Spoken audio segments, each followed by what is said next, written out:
بسم الله الرحمن الرحيم الحمد لله والثناء لله والصلاة والسلام على رسول الله صلى الله عليه وسلم وعلى شعب نور بارود برحن وشعب الصومالية الجديد دبد السلام عليكم ورحمة الله وبركاته ولا ليال وحان ربا درين كي لنا الموجية وحيالها الدلك انك دعية مركز كوباد وحان اوهم مليين يا مدحوين فرماجي حكومة الصوماليات tallaabada ay ka qaadeen maxaabiistii Soomaaliyeed ku rafaadsanay dunida dacaladeeda xabsiyada ay ka soo daayeen waan ugu hambalyeynayaa.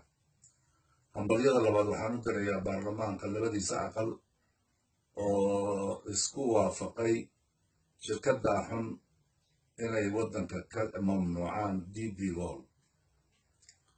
Waa arrin aad u qiimi badan labadaa tallaababa. Isagoo laba tallaabo oo dhaxalgala la qaaday waxaa haddana qof walba oo Soomaaliya runtii qalbiga ka xanuujiyey baarlamaankii oo hadda la furay oo la rabay waxyaalaha badan ee hor yaalleen maslaxada ummadda inay wax ka qabtaan isla markiiba la yidhi mooshinadii baa bilowday. awalna waxaan maqlaynay mooshinno ayaa soo socda. waa wax runtii lagana naxo lagana xishoodo. moshinku markii uu dan ku salaysan yahay iyo saxitaan uu fiican yahay laakiin mooshin dana shakhsi ah wata ficiltan ah iska takhallus ah waxaa weeye ma fiicna. waa arrin diinta iyo dalka iyo ummaddan dhibaataysan aan maslaxa u ahayn.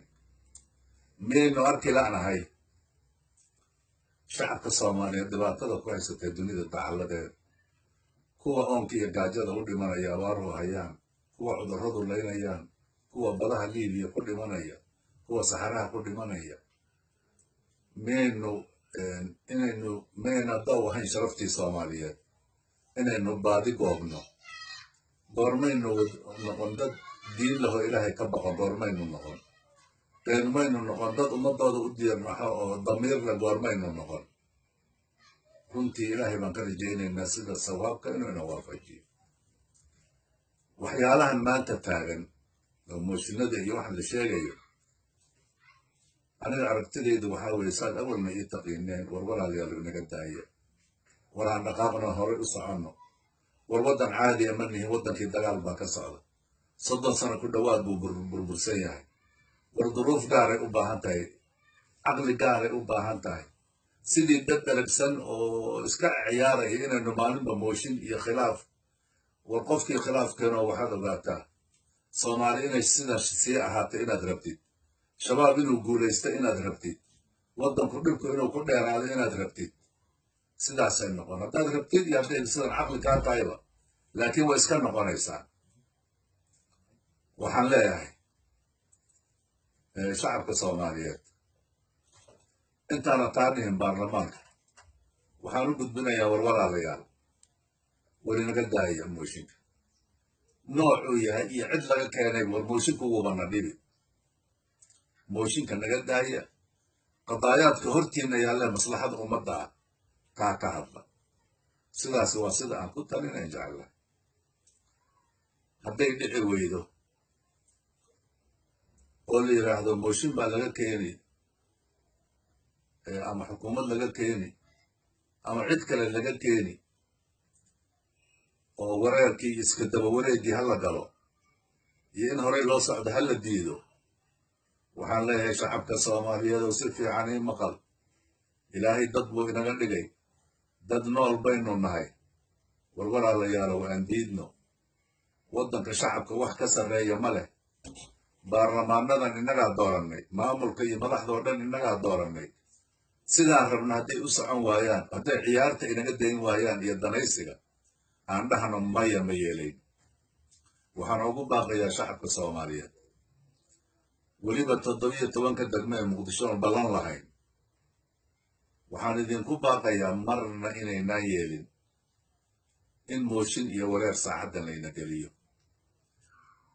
maalintaad maqashaan mooshin dhabaa la keenay, waxa hadda jira waan ogahay. sida ugu dhaqsiyaha badan haddaan arrintaa loo joojinin, gacanta in la isqabsaday iyo dib u heshiisiinna lagu dhammaynin oo waxaas uu sii socdo, intanaaba hadda ceeb iyo dhib inoogu filane waxaan leeyahay waxaan ballan qaadaynaa shacabka soomaaliyeed haddaan nahay culummadiisii iyo kulligood inaan gacan bira ku qabanayno qofkii joogsan waayo inaan leenahay war naga daaya waxa idinma suurtagelayso war naga daaya shacabka soomaaliyeed diyaar ahaada hadduu waxanay sii socdana bannaankaynu u soo wada baxaynaa ma yeelaynaan leenahay ciddii isa soo taagto inaga hor timaadana waynu iska qabanaynaa waxaana guud ahaan gaar ahaan u jeedinayaa dowladda soomaaliyeed arrimaha amniga ayaan laydinka mashquulinin waxaa bad moodaa in shabaab lala shaqaynayaa bad moodaa arrimaha amniga ayaan laydinka mashquulinin danta guud ee dalka ayaan laydinka mashquulinin mooshin qofkii keenana waxaan rajo ka qaba isagu inuu ku bixi doono shacabka soomaaliyeed haddaan nahay mayaan leenahay maya mooshin maya danayste maya dibindaabiyo abuure maya war ma yeelayn war ilaahay ka cabsada war dhibka naga daaya ballan ilaahay waxaan ku galaynaa saan horeyba oogu gallay haddaan waxaa la joojinin inaan isu soo baxayno shacabkii soomaaliyeed haddaan nahay inaan dantannada ka tashanayno taasaan ballan qaadaynaa intaasaan rabaa kelmadaydii inaan ku soo aruuriyo wasalaamu ullaahi calaykum waraxmatuhu wabarakaatu